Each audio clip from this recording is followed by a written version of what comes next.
Classic in Indycar, the Road America circuit brings together the best a road circuit can offer. With long straights, open, closed, and blind curves, overtaking space among others. The track located in Elkhart Lake has won fans since its creation in the 1950s. With very few changes since its conception, the layout has remained one of the best, if not the best, road circuits in the United States.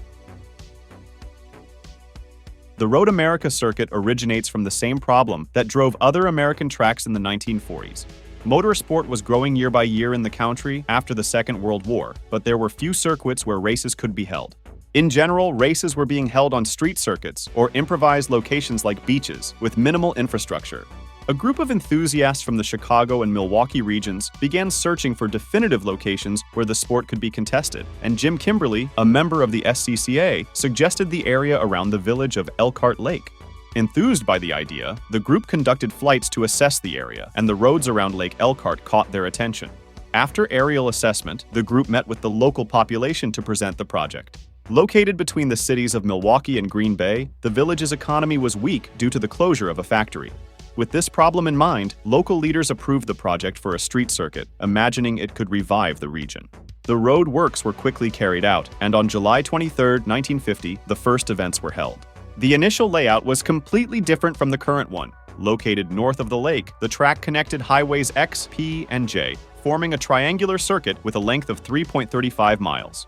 The first race was organized by the SCCA from Chicago and Milwaukee and was experimental in nature.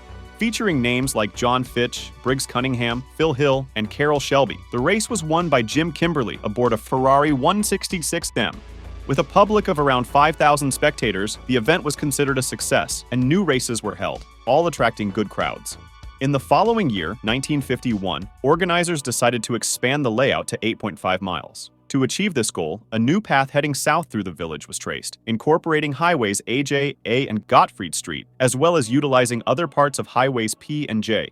Due to a request from the drivers, Highway X ended up being bypassed due to the danger posed by that stretch.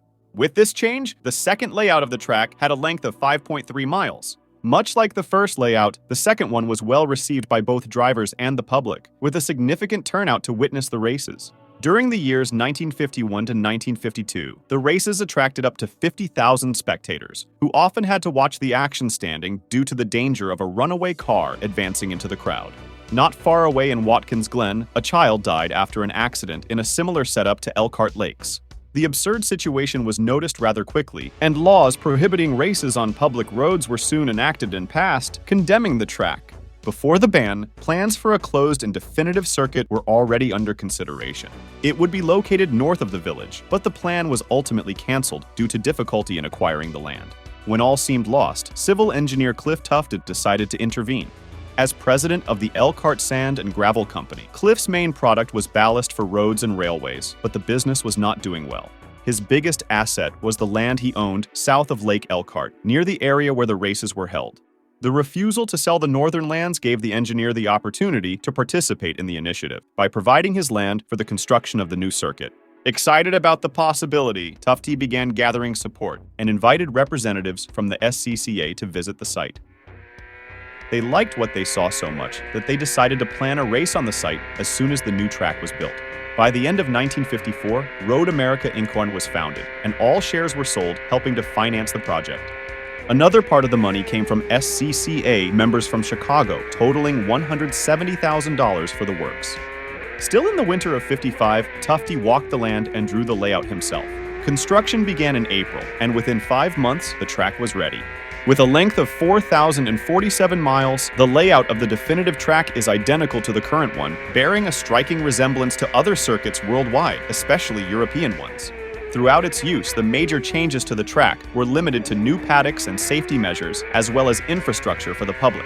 The first concrete change occurred in 1964, with the construction of a new pit lane, separating the racetrack from the pit area with Armco barriers. 20 years later, a new control and communication center was built, along with the extension of the pit lane. With this change, the capacity of the pit boxes doubled, allowing the circuit to host larger races and offer more comfort to teams and the public. On the track, the only real change occurred in 2003 when a chicane was built at turn 11. The alteration only served for the AMA motorcycle, leaving the original layout untouched for other competitions.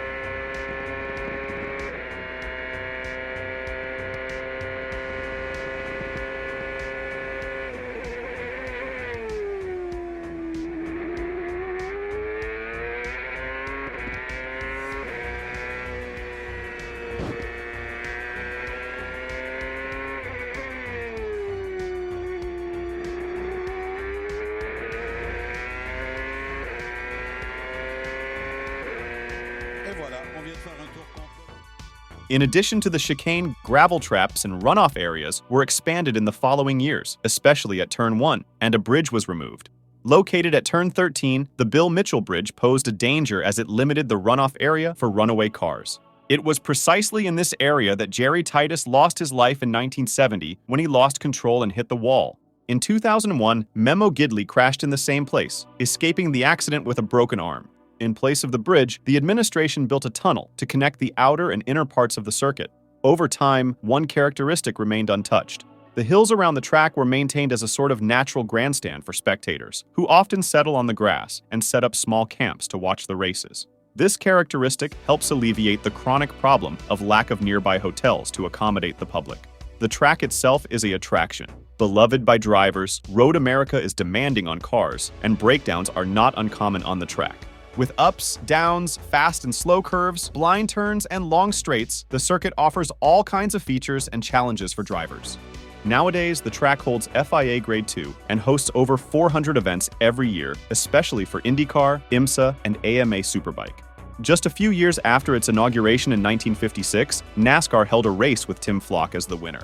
The category only returned to race at the circuit in 2021 and 2022, being left out of the calendar again starting in 2023. With the Xfinity Series, the situation is different. Unable to use the Wisconsin State Fair Park and the Milwaukee Mile, the competition began racing at Road America in 2010, remaining at the circuit ever since. For open-wheel cars, their history with the circuit began in '74. Under the USAC's tutelage, Formula 5000 raced on the track and crowned Mario Andretti as the winner of the first two events. In 1982, Road America joined the Indy calendar under the CARTS organization, and Hector Rebaque won in a quite unusual way after Al-Ansar broke down on the final lap. 3 years later, it was Gilles' brother, Jacques Villeneuve, who won at the circuit his only victory in his career. The category remained at Road America until 2007, when it was part of the Champ Car calendar. After the merger between Champ Car and IRL, the track remained out of plans until 2016, when it returned once again. With a victory by Will Power, the Grand Prix of Road America became fixed in the competition and became an IndyCar classic.